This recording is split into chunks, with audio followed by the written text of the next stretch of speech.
सह प्रभारी अनुराग अग्रवाल जी, हमारे सोशल मीडिया प्रदेश के सह प्रभारी मितुल कोठारी जी और रायपुर क्षेत्र के सभी प्रभारी, आप सबका आज के इस प्रेस ब्रीफ में स्वागत है। लगातार भारतीय जनता पार्टी का प्रेस ब्रीफ रोज नए विषयों के साथ में आप सबके समक्ष चर्चा होती है। जैसा कि हम सब जानते हैं कि लोकसभा चुनाव 2024 का जो प्रथम चरण का जो चुनाव था, जिसमें एक सीट थी बस्तर की सीट, उसमें लोकसभा चुनाव संपन्न हुआ है।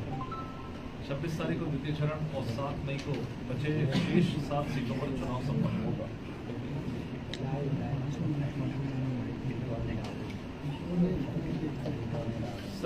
संसदीय चुनाव या फिर विधानसभा चुनाव, ये किसी भी सरकार बनाने के पहले आम जनता में एक बड़ा विश्वास होता है कि हम अपने सांसद को चुनने जा रहे हैं, हम सरकार पूरा करेगी जो वादे किए हैं उन वादों को। जो हमारे संसदीय प्रणाली में है कि जो उच्च सदन होता है राज्यसभा, उसमें भी विधायकों की संख्या के आधार पर हमारे सांसद चुने जाते हैं, मनोनीत जो होते हैं राज्यसभा के सांसद, जिनको हम कहते हैं। तमाम चर्चाएं लगातार प्रदेश स्तर पे हो रही, देश स्तर पर हो रही है कि कितना आएगा, क्या परिणाम आएगा, सब अपने अपने दावे प्रस्तुत कर रहे हैं। इस बीच जब एक लोकसभा का सांसद मेहनत कर रहा है, लोकसभा का सांसद चुनाव में जा रहा है और चुनाव में जीतकर वो उस संसद में जब वो प्रतिनिधित्व करेगा अपने क्षेत्र का, इस बीच मैंने कहा कि संसदीय प्रणाली के अंतर्गत कुछ राज्यसभा के सांसद भी चुने जाते हैं, जो पिछले समय चूंकि कांग्रेस की सरकार थी, इसलिए यहां से 3 राज्यसभा के सांसद कांग्रेस से चुने गए थे। पुरानी बातों को मैं दोहराना नहीं चाहता, आप सब जानते हैं अच्छी तरीके से कि पिछले 5 वर्षों के अंदर में कांग्रेस की सरकार भूपेश बघेल जी के नेतृत्व में तमाम प्रकार के एक ऐसे आवरण को ओढ़ने की कोशिश और बताने की कोशिश यहां पर की गई, दूसरों को कटघरे में खड़ा करके कि वो छत्तीसगढ़िया नहीं है, हम ही छत्तीसगढ़ की संस्कृति को जानते हैं। ये सब तमाम प्रकार का खेल हुआ, उस पर जनता ने मोहर लगा दी कि इस तरह की कहीं कोई चीज नहीं है, ये सब गलत चीजें हैं। इस पर मोहर प्रदेश की जनता ने लगाया और बीजेपी की सरकार बनी। लेकिन उस समय भी दोहरा आचरण कांग्रेस का था। जब छत्तीसगढ़ी बात करते करते भी राज्यसभा सांसद चुनाव की बात आई कि सांसद चुनना है, तो भी तीन ऐसे सांसदों को चुना गया जो छत्तीसगढ़ में नहीं थे, छत्तीसगढ़ का प्रतिनिधित्व नहीं करते थे। पूरे 5 साल के कार्यकाल के दौरान 3 अवसर ऐसे आए कि 3 छत्तीसगढ़ के सांसदों को, छत्तीसगढ़ के नेताओं को, छत्तीसगढ़ के जो विभिन्न क्षेत्रों में जो स्पेशलिस्ट हैं, जो विशेषज्ञ हैं, उनको वहां पर भेजा जाता। लेकिन कांग्रेस ने उस पर किसी पर मोहर नहीं लगाई। तीनों के तीनों जो राज्यसभा सांसद थे, रंजीता रंजन, राजीव शुक्ला, केटीएस तुलसी, ये तीनों को बाहर से लाकर छत्तीसगढ़ से उनको राज्यसभा में भेजा गया। हमने उस समय भी आवाज उठाई, लेकिन कांग्रेस ने इसको अनसुना कर दिया कि कोई एक व्यक्ति तो छत्तीसगढ़ का चला जाता, लेकिन उस पर किसी भी प्रकार की कोई मोहर नहीं लगी, उस पर किसी प्रकार का चयन नहीं हुआ। चलिए ठीक है, वो सांसद बन गए, लेकिन एक छत्तीसगढ़ की जनता को अपेक्षा थी कि वो सांसद इस छत्तीसगढ़ की चिंता करते। वो नहीं करे तो कम से come all India Congress committee की जो टीम है, जो उनका संगठन नेतृत्व है, वो कम से कम उनको निर्देश करता कि जिस प्रदेश से आप चुनकर आए हैं उस प्रदेश की थोड़ी बहुत चिंता आप करें, आपके जो फंड्स हैं उन फंड्स का उपयोग भी उस छत्तीसगढ़ के विकास के लिए करें। लेकिन आज इस प्रेस ब्रीफिंग ने मुझे ये कहते हुए बड़ी तकलीफ हो रही है कि जो लोग छत्तीसगढ़ के कोटे से और भूपेश बघेल जो कि आका के रूप में है, उनके कोटे से छत्तीसगढ़ के रूप से सांसद बने, वो छत्तीसगढ़ वासियों का हक छीनकर राज्यसभा के सदस्य बने हैं। ये केवल उस समय ये था जो हमारा आरोप था, और वो सत्य साबित हुआ कि केवल भूपेश बघेल जी ने यही किया कि केंद्रीय नेतृत्व को, अपने आकाओं को खुश करने के लिए इस तरह के कामों को किया कि जो उन्होंने कहा उसको उन्होंने माना। होता है कभी कभी एकाध कोई सीट चली जाती है, किसी राज्यसभा को भेजा जाता है कहीं बैलेंस करने के लिए, कोई सीनियर लीडर होता है, लेकिन तीनों की तीनों सीटें राज्यसभा की बाहर के लोगों को दिया गया। ये छत्तीसगढ़ का बहुत बड़ा अपमान था, ये सबसे बड़ा दुर्भाग्य था।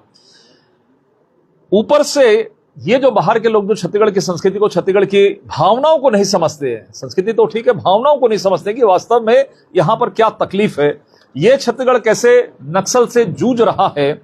आपको ध्यान होगा कि उस समय राज्यसभा सांसद जो रंजीता रंजन जी बनी थी, उन्होंने ये वक्तव्य दिया था कि सभी नक्सली बुरे नहीं होते।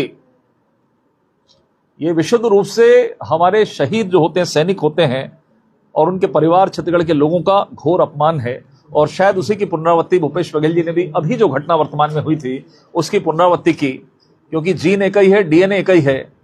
और जो वैचारिक रूप से जो चीजें हैं कि हम किसका समर्थन करते हैं, ये लगातार इनके बयानों से स्पष्ट हो रहा है। और जो हम आरोप लगाते थे वो सर्वथा सिद्ध हो रहा है कि इनकी सरकार आने के बाद नक्सली क्यों उन्मुक्त होते हैं, क्यों उनके ऊपर अटैक नहीं होता, ये तमाम प्रकार की चीजें सामने आई हैं।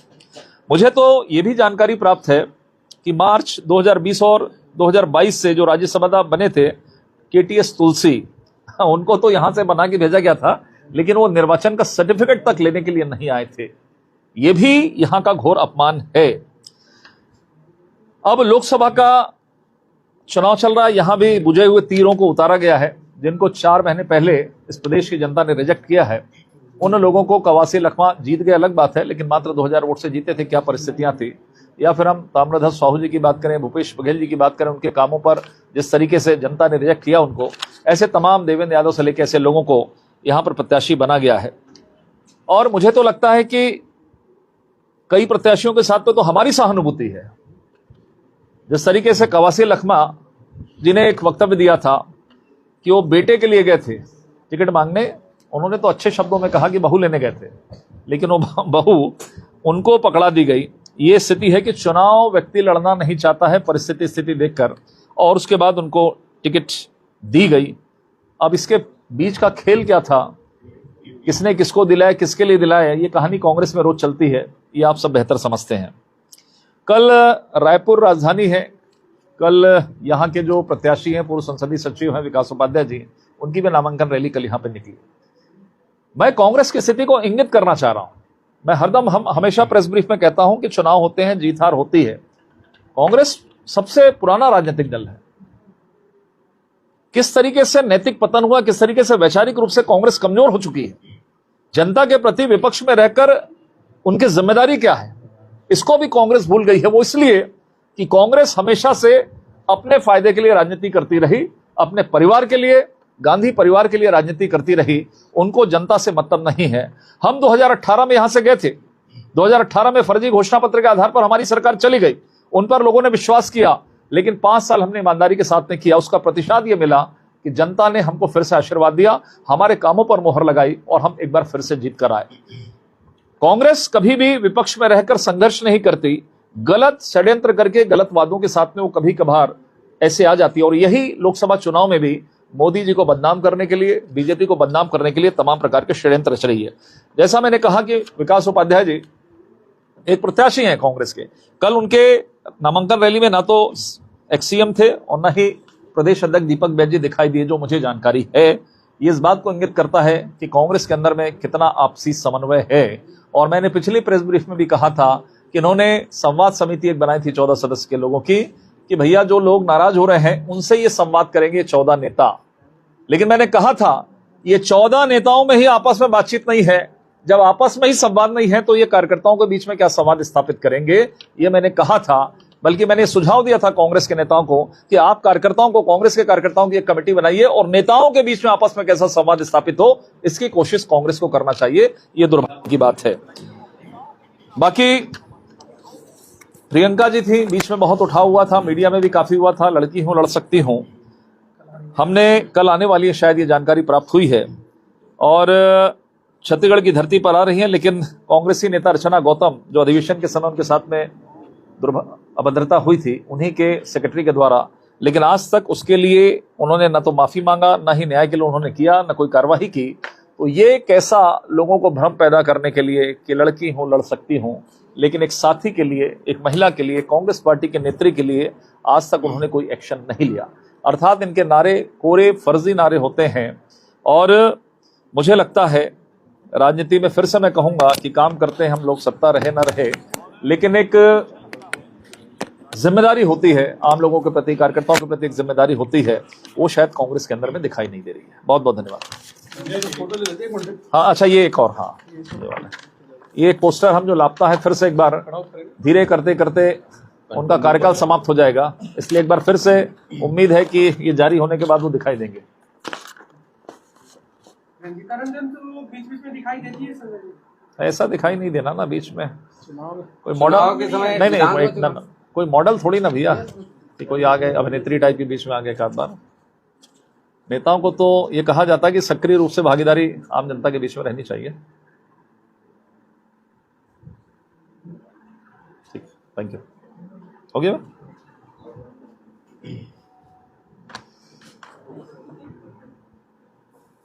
संजय जी जी इधर अपेक्षित क्या है कि बात वही हो गई कि काजी जी दुबले क्यों तो शहर के अंदेशे से हाँ। आपने तमाम उनकी बातें कह दी। आज तक ब्रीफिंग जो आप लेने आए हैं क्या मोटिव है क्या रहा वो तो क्लियर ही नहीं हुआ। कांग्रेस तो सब गिनाते रह गए, अपनी बात तो कहा ही नहीं कुछ आपने। अपनी बात भी कर लेंगे, क्या दिक्कत है इसमें भैया। देखिए मैंने कहा, शायद आपने मेरी बातों को गंभीरता से नहीं सुना। हम राजनीति के क्षेत्र में काम करते हैं, सत्कार आती है, सरकार जाती है, चुनाव जीता जाता है, हारा जाता है। लेकिन कांग्रेस, मैंने इस शब्द का भी कोट किया कि कांग्रेस बहुत पुरानी पार्टी, सबसे पुरानी पार्टी है। कांग्रेस को अगर हम अटैक करते हैं तो कांग्रेस को तकलीफ होती है, लेकिन कांग्रेस के चरित्र को हम आम जनता के बीच में आप सबके माध्यम से ला रहे हैं कि ये जिम्मेदार लोग कितने कमजोर हैं, अपनी जिम्मेदारी का निर्वहन नहीं करते हैं, ये आम जनता के बीच में जब तक नहीं जाएगा, ये आप सबके माध्यम से बता रहे हैं। आखिर क्यों, आखिर वो 5 साल का कार्यकाल क्यों खराब हुआ? छत्तीसगढ़ के हितों में कोई छत्तीसगढ़ का कांग्रेस का नेता जाता उनके बहुमत के समय, तो शायद छत्तीसगढ़ का फायदा होता। ये हमारा कहने का तात्पर्य है। सर, इस पे बीजेपी को लेकर भी कई बार कांग्रेस ये आरोप लगाई है कि बीजेपी के जो सांसद हैं वो मुद्दे उठाते नहीं है, दीपक बैज के अलावा कोई सदन में आवाज उठाते नहीं। देखिए मुझे लगता है उसके लिए किसी दिन एक और प्रेस कॉन्फ्रेंस करेंगे। हमारे सांसदों ने इन 5 वर्षों में छत्तीसगढ़ के हितों के लिए क्या काम किया, उसके भी हम लिस्ट जारी कर देंगे। ये इनको पहले सुनाई नहीं देता था, अब इनको दिखाई नहीं देता है। अब जो देखकर भी यदि अंधे बने और सुनकर भी बहरे बने तो उसका इलाज इस देश में नहीं है, इटली जाना पड़ेगा। लेकिन लगातार जो ट्रेनें रद्द हो रही है उस पर लगातार मौन नहीं, मौन नहीं। देखिए ऐसा है, हमने पहले भी कहा है, हमने कभी पीछे हटा नहीं। ट्रेनों का जो विषय आया, मैंने उस पिछली प्रेस कॉन्फ्रेंस में कहा था कि ट्रेनों में देखिए जो इंफ्रास्ट्रक्चर डेवलपमेंट है, जो सुविधाएं हैं, मैंने प्रेस में भी कहा था इस बात को लेके, उन सब कामों के चलते कुछ प्रभावित हुआ है। इस बात को, गुड्स के लिए जो आवश्यक होता है उसको हमने प्रायोरिटी में रखा है। यात्री ट्रेनों में जरूर दिक्कतें हुई हैं। लगातार आपको नई ट्रेनों का, नई रेलवे पटरी, जो काम 50, 60, 70 वर्षों में नहीं हुआ, उस काम को पिछले 10 वर्षों के अंदर में हमारी सरकार कर रही है। इंफ्रास्ट्रक्चर डेवलप कर रही है, सुविधाओं को डेवलप कर रही है। और मैंने ये भी कहा था, घर का एक उदाहरण दिया था, जैसे हमारे घरों में कभी पुताई चलती है 15 दिन दीपावली में, तो हम थोड़ा सा डिस्टर्ब रहते हैं। तो लगभग वही स्थिति है। इसका अच्छा प्रतिशत 1-2 साल के अंदर में जब ये कंप्लीट हो जाएगा, जैसे सड़कें बनती है, भिलाई का आज पुल बन गया, टाटीबंध का हुआ ना, पैसा केंद्र का था, आज ऊपर से हम निकल जाते हैं। हमको 2 साल तकलीफ हुई, लेकिन आज हम फ्री होकर निकल जाते हैं। तो ये थोड़ी तकलीफ रहेगी, लेकिन आने वाली जो पीढ़ी है, आने वाले लोगों के लिए ये एक स्मूथ हो जाएगा, अच्छी सुविधाएं प्राप्त होगी। ये देवव्रत सिंह की पत्नी विभा सिंह ने एक वीडियो जारी करके आरोप लगाया भूपेश बघेल पे, और तमाम तरह के आरोप थे, लेकिन उसमें दीपक बैज ये कह रहे हैं कि ये बीजेपी की साजिश है, उन्होंने साजिश करके वीडियो जारी करवाया है, क्योंकि उनको ये लग रहा है कि 200 सीट भी नहीं जीतेंगे, इसलिए हमारे नेताओं को, कार्यकर्ताओं को भड़काने की कोशिश है। देखिए मुझे लगता है कि टिकट नहीं मिलने के कारण दीपक बैज जी मानसिक रूप से थोड़ा सा विचलन की स्थिति में है। क्या कह रहे हैं, क्या नहीं कह रहे हैं, उनको कुछ समझ नहीं आ रहा। उनके घर का मामला, उनके नेता आरोप लगा रहे हैं, वो हम पर सवाल खड़ा कर रहे हैं। इससे बड़ी कमजोरी नहीं हो सकती। हम क्यों करेंगे? तो मुझे लगता है कि इसका कोई बहुत विषय नहीं है। अपने घर को यदि मजबूत करें तो ये कहने की स्थिति भी नहीं है। इस तरह की चीजें हैं। स्वयं कांग्रेस के नेता, वो स्लीपर सेल भूपेश बघेल जी ने क्यों कहा, वो भी हमने कहा था क्या? यदि कोई भी कांग्रेस का नेता कह रहा तो हम करें, ऐसा नहीं है। कांग्रेस को आत्मचिंतन करना चाहिए, आत्मावलोकन करना चाहिए कि आखिर क्यों है। मैं तो आपको ये भी कह सकता हूं आज इस चैनल में कि 2-4-6 महीने के बाद दीपक बैज भूपेश बघेल पर भी आरोप लगा देंगे। ये वीडियो उन्होंने जारी करवा दिया बीजेपी के कहने से। तो ये स्थिति कांग्रेस के नेताओं की है। Thank you. ऐसा हो रहा है क्या? हो जाएगा, क्या दिक्कत है उसमें? हो सकता है। जो स्थिति कांग्रेस की है सब कुछ संभव है। लगता ही है ना आरोप। चरणदास जी बोलते वो हमारा कर रहे हैं। भूपेश बघेल जी जब वो बोले थे, जो घटना होती सिरफोड़ वाली, तो कई लोग तो ये बोले कांग्रेस वाली जानबूझ के तो नहीं बोल दिया भूपेश जी को निपटाने के लिए।